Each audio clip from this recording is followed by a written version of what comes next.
as per our routine আজকের আমাদের আলোচ্য সাবজেক্টটা হচ্ছে প্যাথোলজি। আমরা প্যাথোলজি নিয়ে এর আগে অনেক কিছু আলোচনা করেছি। গত সপ্তাহে আমরা প্যাথোলজি থুতু নিয়ে আমরা কিছু আলোচনা করেছিলাম। তা থুতু নিয়ে যেটা স্পুটাম নিয়ে আমরা দ্বিতীয় পর্যায়ে আজকে আলোচনা করব। সেটা হচ্ছে মেথড অফ স্পুটাম এক্সামিনেশন, কি করে স্পুটাম পরীক্ষাটা করা হয়। তা স্পুটাম পরীক্ষার ক্ষেত্রে ওটা ল্যাবরেটরিতে করতে হবে। আর স্পুটামটা কিভাবে সংগ্রহ করতে হবে সেটা হচ্ছে স্পুটামের আমরা সকালবেলা কফ অথবা 24 ঘন্টা কফ সংগ্রহ করতে হবে। সকালবেলার কফ অনেক সময় হয় না, সেই জন্য আমরা সবচেয়ে ভালো পদ্ধতি হচ্ছে 24 ঘন্টা কফটা সংগ্রহ করা। একটা পরিষ্কার পাত্রে আমাদের 24 ঘন্টা যে কফটা সংগৃহীত হবে সেই কফটা জমায়েত করে সেইটা পরীক্ষাগারে পাঠাতে হবে।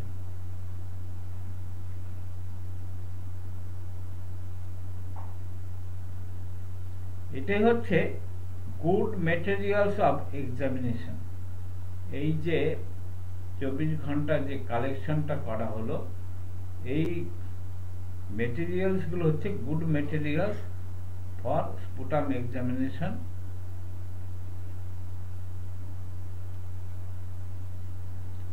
এটা এই পরীক্ষাটা দুটো ভাগে করা হয়। একটাকে বলা হয় ফিজিক্যাল টেস্ট আর একটাকে বলা হয় মাইক্রোস্কোপিক টেস্ট। তা এবার মাইক্রোস্কোপিক টেস্টের আবার দুটো ভাগ আছে। একটা হচ্ছে আনস্টেইনড স্পুটাম আর একটা হচ্ছে স্টেইনড স্পুটাম। তাহলে আমরা এই যে স্পুটাম পরীক্ষার দুটো পর্যায়, দুটো বিষয় যেটা হচ্ছে, একটা হচ্ছে ফিজিক্যাল এক্সামিনেশন আর একটা হচ্ছে মাইক্রোস্কোপিক এক্সামিনেশন। এই মাইক্রোস্কোপিক এক্সামিনেশনের মধ্যে আবার দুটো ভাগ আছে, একটা আনস্টেইনড স্পুটাম টেস্ট আর একটা হচ্ছে স্টেইনড স্পুটাম টেস্ট। তা ফিজিক্যাল টেস্টে আমরা কি কি পাবো সেটা আমরা আলোচনা করব। ফিজিক্যাল টেস্টে হচ্ছে কোয়ান্টিটি। সকালবেলা কফ যদি সংগ্রহ না হয় তবে 24 ঘন্টার কফ বেশি পরিমাণে রাখতে হবে। বেশি কফ হলে নানা ধরনের রোগ আমাদের সংগ্রহ ইন্ডিকেশন করতে পারি, ফাইন্ডিং করতে পারি। বেশি পরিমাণে কফ সংগ্রহ করলে আমরা বেশি পরিমাণে যে ডিজিজ ডায়াগনোসিস সেটা করতে পারি। তাহলে কোয়ান্টিটি হচ্ছে আমাদের সারাদিনে 24 ঘন্টার যে কালেকশন, সেই কালেকশনটা সংগ্রহ করতে হবে। এবার আসা যাক কনসিস্টেন্সি বলতে ঘনত্ব। কফের ঘনত্ব বিচার করেও আমরা অনেক সময় রোগ নির্ণয় করতে পারি। কফের স্পুটামের যে সমস্ত কনসিস্টেন্সি বা ঘনত্ব সেটা বিচার করে আমরা অনেক সময় ডিজিজ ডায়াগনোসিস করতে পারি। ওডর, গন্ধ। তা কফের গন্ধের খুব বেশি গুরুত্ব নেই, কফের গন্ধে খুব একটা গুরুত্ব দেওয়া যাবে না, কিন্তু বিভিন্ন প্রকার গন্ধ বিভিন্ন প্রকার রোগ নির্ণয় করে থাকে। খুব বেশি গুরুত্ব না হলেও কিন্তু গন্ধ দিয়ে অনেক সময় আমরা ডিজিজ ডায়াগনোসিস করতে পারি। যেমন লাংসের যদি অ্যাবসেস থাকে, আমাদের যে ফুসফুসে অনেক সময় ফোড়া হয়, লাংস অ্যাবসেসে লাংসে অনেক সময় গ্যাংগ্রিং হয়, তারপরে হচ্ছে লিভারে অ্যাবসেস হয়, লিভারে ফোড়া হতে পারে, টিউবারকুলোসিস থাকতে পারে। এই সমস্ত রোগ গন্ধ দেখে ধরা যায়। এবার হচ্ছে কালার। স্পুটামের কালার বিভিন্ন ধরনের রোগের ক্ষেত্রে বিভিন্ন রঙের কালার দেখা যায়। বিভিন্ন কফের রোগ বিভিন্ন রঙের মাধ্যমে ডায়াগনোসিস করা যায়। যেমন কালো রঙের যদি কফ হয়, কালো রঙের অ্যানথ্রাসিক্সিন বলে একটা রোগ, সেটা রোগকে ইন্ডিকেশন করে। আর কি সবুজ রং যদি হয়, কফ যদি সবুজ রঙের হয়, তখন আমরা লিভার অ্যাবসেস বলে সন্দেহ করতে পারি বা ডায়াগনোসিস করতে পারি। লাল রঙের হলে অ্যাপিট্যাক্সিস বলে আমরা ডায়াগনোসিস করতে পারি। লাল রং অ্যাপিট্যাক্সিস মানে নাক দিয়ে অনেক সময় রক্ত পড়ে, সেটা অনেক সময় আমাদের কফের মধ্যে লাল রং যদি দেখা যায়, তাহলে আমরা অ্যাপিট্যাক্সিস বলে ডায়াগনোসিস করতে পারি।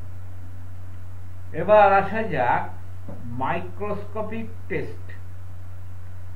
মাইক্রোস্কোপিক টেস্টের আমরা আগে বলেছিলাম দুটো পর্যায় আছে। দুটো পর্যায় বলতে একটা পর্যায় হচ্ছে আনস্টেন্ড স্পুটাম টেস্ট, আর একটা হচ্ছে স্টেন স্পুটাম টেস্ট। তাহলে আনটেস্ট স্পুটাম টেস্টের ক্ষেত্রে আমরা কি কি পাবো? আমরা পাবো ফাইব্রোসিস ক্যাস্ট যদি আমরা পাই, যেটা আনস্টেন্ড স্পুটাম টেস্টে যদি আমরা ফাইব্রোসিস ক্যাস্টের উপস্থিতি দেখি, তাহলে আমরা নিউমোনিয়া ব্রঙ্কাইটিস রোগ বলে ডায়াগনোসিস করব। সেই ক্ষেত্রে আমরা নিউমোনিয়া অথবা ব্রঙ্কাইটিস রোগ বলে ডায়াগনোসিস করতে পারি।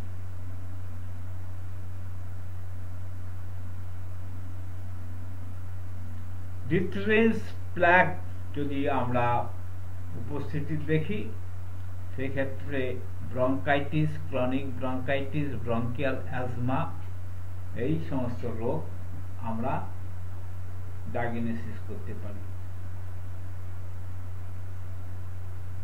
প্লাসমেন্স স্পাইরাল যদি উপস্থিতি থাকে, তাহলে ব্রঙ্কিয়াল অ্যাজমা, সর্দি, এই সমস্ত রোগ বলে আমরা ডায়াগনোসিস করতে পারি। ইলাস্টিক ফাইবার যদি পাওয়া যায়, উপস্থিতি দেখা যায়, তাহলে tuberculosis, bronchitis, lungs abscess, lungs gangrene, lungs tumour নির্দেশ করে। এমনকি malignant ulcerative tumour of lung নির্দেশ করে। আমরা জানি যে কোথাও যদি অ্যাবনর্মাল গ্রোথ হয়, আমাদের হোমিওপ্যাথিক দৃষ্টিভঙ্গিতে আমরা বলেছিলাম যে সোরা সিফিলিস সাইকোসিস, এই free invisible miasm is the root cause of the disease. এরা রোগ সৃষ্টির মূল কারণ। আমরা এর আগে সোরা চেনার পথ নিয়ে আলোচনা করেছি, সিফিলিস নিয়ে আলোচনা করেছি, সাইকোসিস নিয়ে আলোচনা করেছি। আমরা একটা জিনিস লক্ষ্য করেছি, সেটা হচ্ছে যে কিছু কিছু রোগ আছে, কঠিন জটিল রোগ, যে রোগগুলো হচ্ছে তিনটে মিক্সড মায়াজম, তিনটে মায়াজম কভার করে। তেমনি হচ্ছে ক্যান্সার একটা হচ্ছে মিক্সড মায়াজম। ক্যান্সার রোগটা সৃষ্টি হয় মিক্সড মায়াজমের জন্য। As per homeopathic philosophy, homeopathic মানে দর্শন অনুযায়ী আমরা জানি যে ক্যান্সার ইজ এ মিক্সড ম্যারিটাম, psora syphilis and sycosis is the root cause of the disease. তা এক্ষেত্রে আমরা যেটা ডায়াগনোসিস করছি এলাস্টিক ফাইবার্স, ইলেকট্রিক ফাইবার্স এর ক্ষেত্রে যদি উপস্থিত দেখি, তাহলে আমরা অনেক সময় ম্যালিগন্যান্ট আলসারেটিভ টিউমার বলে ডাউট করতে পারি বা আইডেন্টিফাই করতে পারি ম্যালিগন্যান্ট টিউমার। তাহলে টিউমার হচ্ছে একটা অ্যাবনর্মাল গ্রোথ। এই টিউমার অ্যাবনর্মাল গ্রোথ যেখানে আছে সেখানে আমরা সাইকোসিসের উপস্থিতি পাচ্ছি, আর যেহেতু ম্যালিগন্যান্সি রয়ে গেছে সেই জন্য সেটা সিফিলিস্টিক উপস্থিতি রয়ে গেছে। আর সিফিলিস সাইকোসিস কখনই আসতে পারে না যদি সোরার উপস্থিতি না থাকে।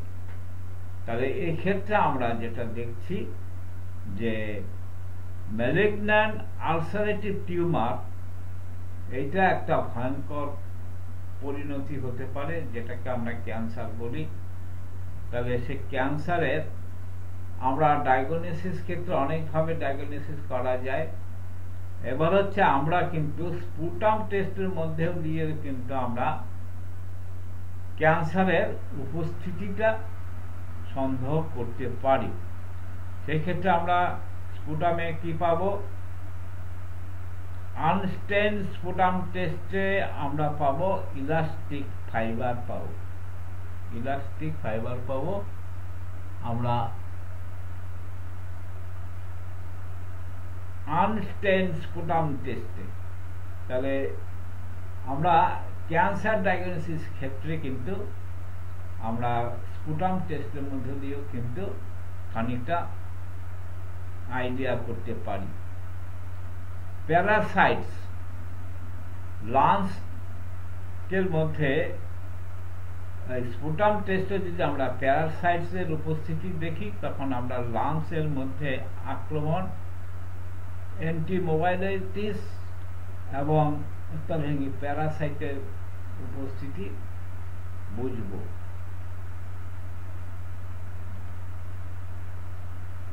অ্যাসবেস্টাস বডিজ যদি আমরা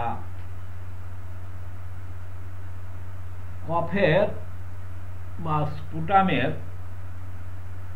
আনস্টেইনড এক্সামিনেশনের মধ্যে যদি পাই, তাহলে অ্যাসবেস্টোসিস বলে একটা ডিজিজ আমরা ডায়াগনোসিস করতে পারি।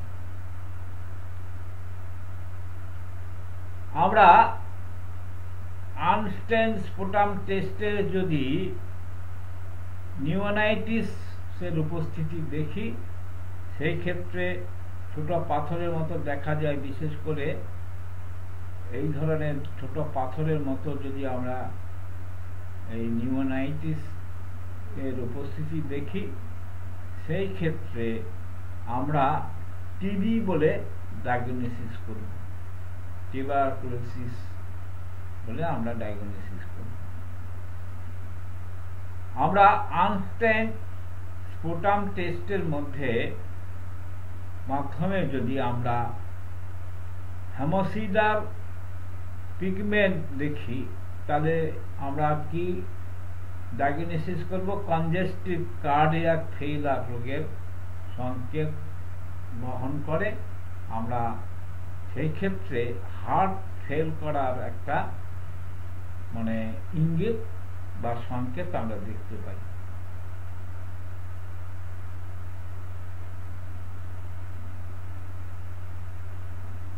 চারকোল লেডেন ক্রিস্টালস যদি উপস্থিতি পাওয়া যায়, অর্থাৎ আনস্টেইনড স্পুটাম এক্সামিনেশনে যদি আমরা এটা দেখি, সেই ক্ষেত্রে বর্ণহীন নিডলসের, এটা সাধারণত ব্রঙ্কিয়াল অ্যাজমা রোগের সংকেত। এরকম কিছু দেখলে আমরা ব্রঙ্কিয়াল অ্যাজমার ক্ষেত্রে তার যে উপস্থিতি বা তার যে ডায়াগনোসিস আমরা করতে পারি। আমরা জানি যে অ্যাজমা, ব্রঙ্কিয়াল অ্যাজমা হয়, কার্ডিয়াক অ্যাজমা হয়, তাহলে ব্রঙ্কিয়াল অ্যাজমার ক্ষেত্রে আমরা এটা ডায়াগনোসিস করতে পারি। মাইক্লিন গ্লোবুলস যদি আমরা আনস্টেন স্পুটাম টেস্টে মাইক্লিন গ্লোবুলসের উপস্থিতি দেখি, সেই ক্ষেত্রে আমরা ব্রঙ্কাইটিস বলে আমরা ডায়াগনোসিস করতে পারি। এটা অনেকটা ওভাল শেপ এবং বর্ণহীন।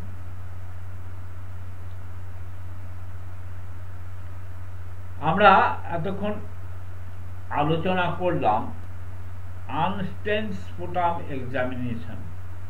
এবার আমরা আলোচনা করব স্টেন স্পুটাম এক্সামিনেশন নিয়ে। স্টেন স্পুটাম এক্সামিনেশনে, যেটা আমরা মাইক্রোস্কোপিক টেস্টের মধ্যে পড়ে, তাতে যদি আমরা এপিথেলিয়াম সেলের উপস্থিতি দেখি, তাহলে সেটা আমরা কি রোগ বলে ডায়াগনোসিস করব। পরিণামে বেশি হলে রোগ নির্দেশ করে। আমরা মাইক্রোস্কোপ টেস্টে যদি লিউকোসাইটের উপস্থিতি দেখি, সেই ক্ষেত্রে এর প্রকৃতির উপর রোগ নির্ভর করে। আর ট্রাইবাস যদি আমরা যে মাইক্রোস্কোপিক যে স্পুটাম স্টেন স্পুটাম এক্সামিনেশন, সেখানে যদি আমরা ট্রাইবাসের উপস্থিতি দেখি, সেই ক্ষেত্রে আমরা নিউমোনিয়া ডায়াগনোসিস করব। সেই ক্ষেত্রে যে ইন্ডিকেশনটা, সেটা হচ্ছে নিউমোনিয়া রোগের উপস্থিতি বা নির্দেশক। স্টেন স্পুটাম টেস্টে যদি ব্যাকটেরিয়া উপস্থিতি দেখা যায়, তাহলে ব্যাকটেরিয়া প্রজাতি বিভিন্ন রকম পরিমাণ নির্দেশ করে। আর স্টেন স্পুটাম টেস্টে যদি আমরা পাসের উপস্থিতি দেখি, সেই ক্ষেত্রে লাংয়ের অ্যাবসেস অর্থাৎ ফুসফুসের মধ্যে ফোড়া হয়েছে, সেটা বলে আমরা অনুমান করতে পারি। আমরা স্টেন স্পুটাম এক্সামিনেশনে যদি ইসোনোফিলের উপস্থিতি দেখতে পাই, তাহলে সেক্ষেত্রে আমরা কিন্তু ব্রঙ্কিয়াল অ্যাজমা বলে আমরা ডায়াগনোসিস করব। এখানে বিশেষভাবে উল্লেখ করা যায় যে স্পুটামের মাইক্রোস্কোপিক এক্সামিনেশনে বিভিন্ন প্রকার জীবাণু ধরা পড়ে, যেমন tuberculosis, pneumococcus, influenza bacillus, pneumobacillus, streptococcus, এই সমস্ত উপস্থিতি আমরা লক্ষ্য করে থাকি।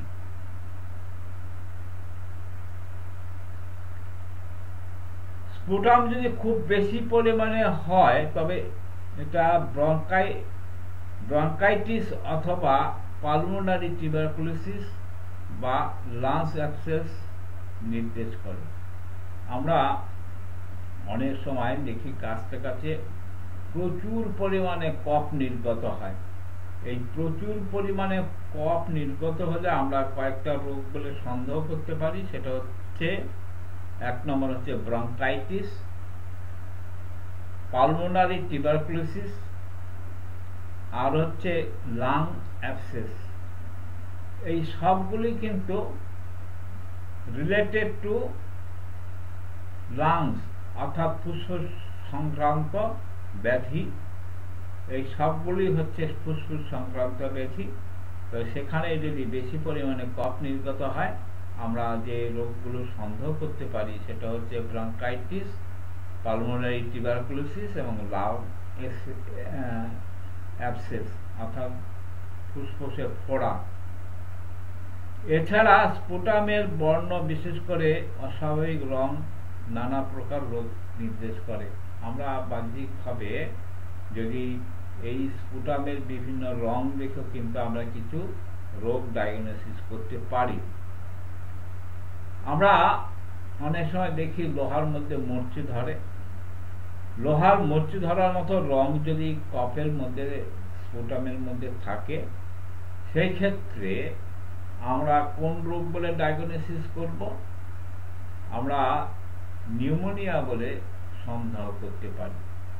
অর্থাৎ ইন দ্য নেকেড আই আমরা যদি ওই স্পুটাম বা কফের মধ্যে যদি দেখি রাস্ট লাইক কালার লাইক কোনো অবস্থা রয়েছে, স্পুটামটার রং লোহার যে মরচি ধরে সেই মরচি ধরার মতো যদি রং হয়, সেই ক্ষেত্রে আমরা নিউমোনিয়া বলে সন্দেহ করতে পারি বা ডায়াগনোসিস করতে পারি। স্পুটামের রং যদি ব্রাইট রেড হয়, উজ্জ্বল লাল রঙের হয় কিংবা গ্রিন কালারের হয়, সেই ক্ষেত্রে আমরা লিভার অ্যাবসেস, লিভারের ফোড়া, লিভার অ্যাবসেস, লিভার এইগুলো আমরা সন্দেহ করতে পারি। এবার হচ্ছে স্পুটামের রং যদি কালো হয়, স্পুটামের রঙে কালো হলে সেই ক্ষেত্রে আমরা অ্যানথ্রাসিস বলে একটা রোগ আছে, সেই রোগ বলে আমরা ডায়াগনোসিস করতে পারি। স্পুটামের রং যদি হলুদ গ্রেনিউল হয়, ইয়েলো গ্রেনিউল যদি হয়, সেই ক্ষেত্রে অ্যাক্টিনোমাইটোসিস নামক রোগ বলে আমরা ডায়াগনোসিস করতে পারি। তা আর স্পুটামের রং যদি লাল হয়, স্পুটামের রং লাল হলে হেমাটাইটিস এপিট্যাক্সিস রোগ বলে নির্দেশ করে। অর্থাৎ অনেক সময় আমরা দেখি অনেকে হঠাৎ করে নাক দিয়ে হরহর করে রক্ত বেরোয়, এটাকে বলা হয় এপিটাইটিস। আর এছাড়া হেমাটাইটিস বলেও একটা ডিজিজ, হেমো কথা মানে হচ্ছে রক্ত, টাইটিস আমরা হচ্ছে ইনফ্লামেশন আর ইরিটেশন, এইগুলো ক্ষেত্রে অনেক সময় স্পুটামের রং, কফের রং লাল হয়। তাহলে ইন দ্য নেকেড আই আমরা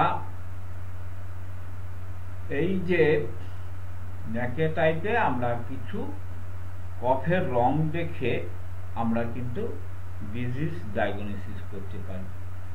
তা আমরা এবার হচ্ছে এই যে কফের রং লাল হলো, তা এই যে লাল হলো, এই রং দেখে আমরা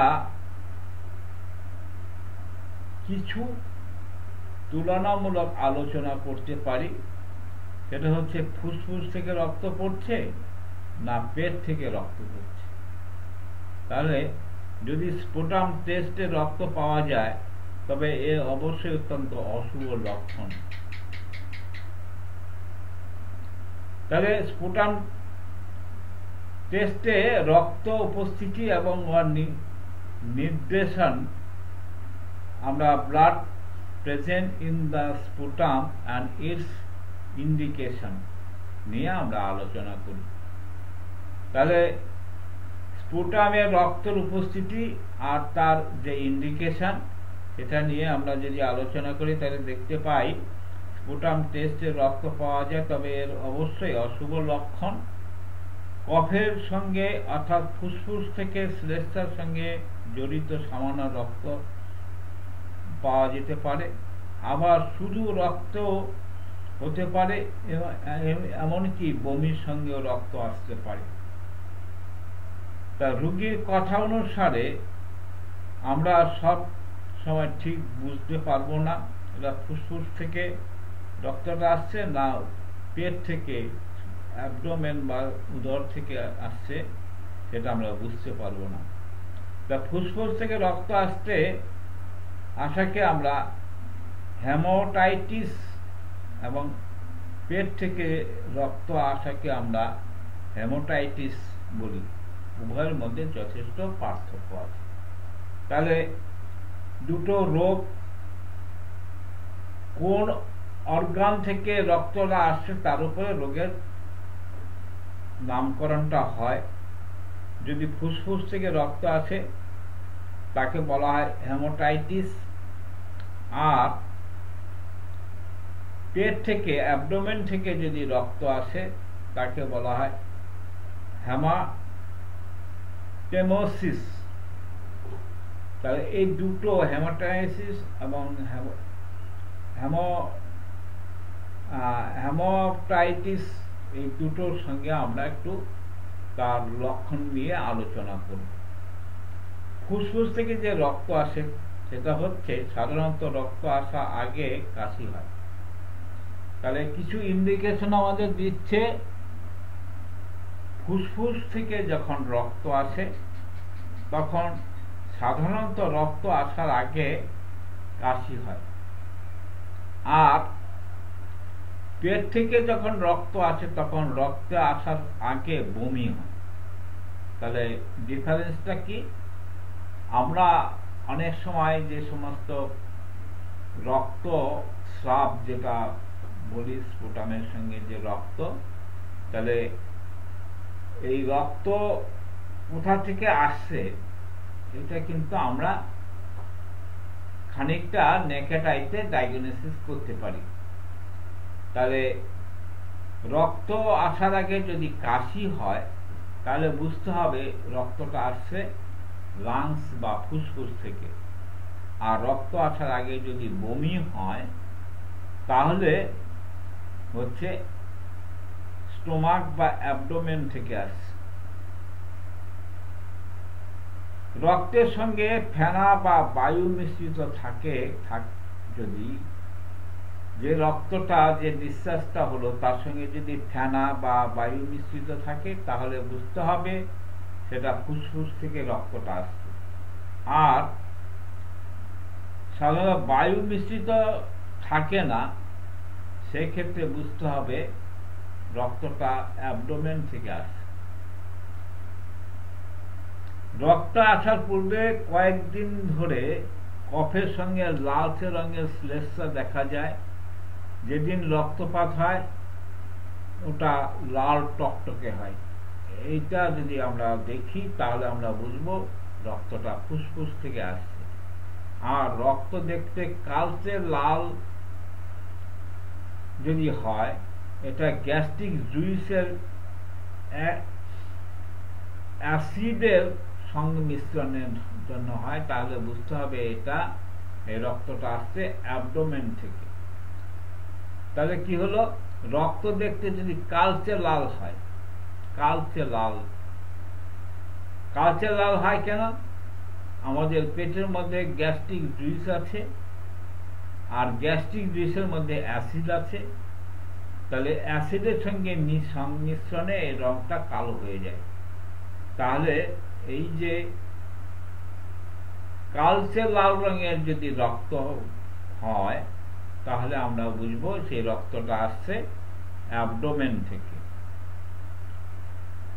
রক্ত অ্যালকালিন জাতীয়, রক্তটা হচ্ছে অ্যালকালিন জাতীয় যদি দেখি তাহলে বুঝতে হবে সেটা হচ্ছে ফুসফুস থেকে রক্তটা এসছে। আর রক্ত যদি অ্যাসিডিক জাতীয় হয় তাহলে বুঝতে হবে সেটা অ্যাবডোমেন থেকে আসছে। কাশি অথবা ফুসফুসে কোনো রোগের ইতিহাস থাকা স্বাভাবিক। তাহলে ফুসফুস থেকে রক্ত এলে সেখানে কাশি অথবা ফুসফুসে কোনো রোগের ইতিহাস, হিস্ট্রি থাকা চাই, মানে থাকতে হবে। আর অ্যাবডোমেন থেকে যে রক্তটা আসে সেটা হচ্ছে পেপটিক আলসারের ইতিহাস থাকা স্বাভাবিক।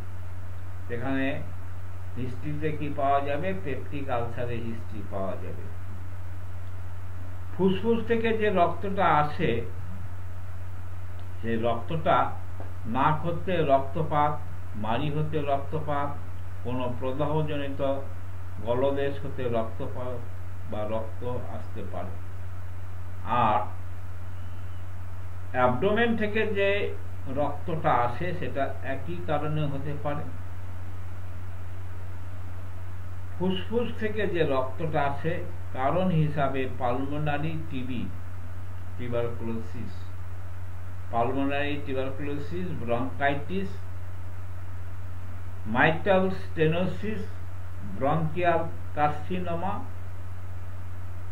কার্সিনোমা মানে সবাই জানেন, কার্সিনোমা কথা মানে হচ্ছে ক্যান্সার, তাহলে ব্রঙ্কিয়াল কার্সিনোমা মানে ব্রঙ্কিয়াল ক্যান্সার। লিউকোমিয়া এবং কোনো আঘাতজনিত কারণে হতে পারে, সেগুলো হচ্ছে ফুসফুস থেকে রক্তপাত।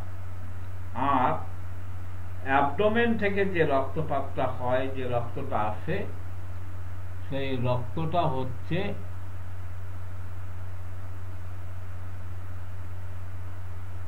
উদর এবং খাদ্যনালীর ক্ষতর জন্য হয়, কার্সিনোমা ক্যান্সারের জন্য হয়, অ্যাবসেস ফোড়ার জন্য হয়, টিউমার থাকলে হয়, উদর বা অন্ত্রে যে কোনো রোগেই ইঙ্গিত বহন করতে পারে।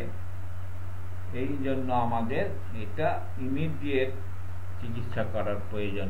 তাহলে আমরা যে স্পুটামের সঙ্গে যে রক্তর পাত হয় বা রক্ত বেরোয়, সেটা ফুসফুস থেকে হচ্ছে না অ্যাবডোমেন থেকে হচ্ছে, সেটা আমরা কম্পেয়ার করলাম। তাহলে আজকে আমরা এই স্পুটাম পরীক্ষা নিয়ে এই পর্যন্ত আলোচনা থাকলো। আমরা স্পুটাম নিয়ে আমরা পরের দিন আরেকটু আলোচনা করব।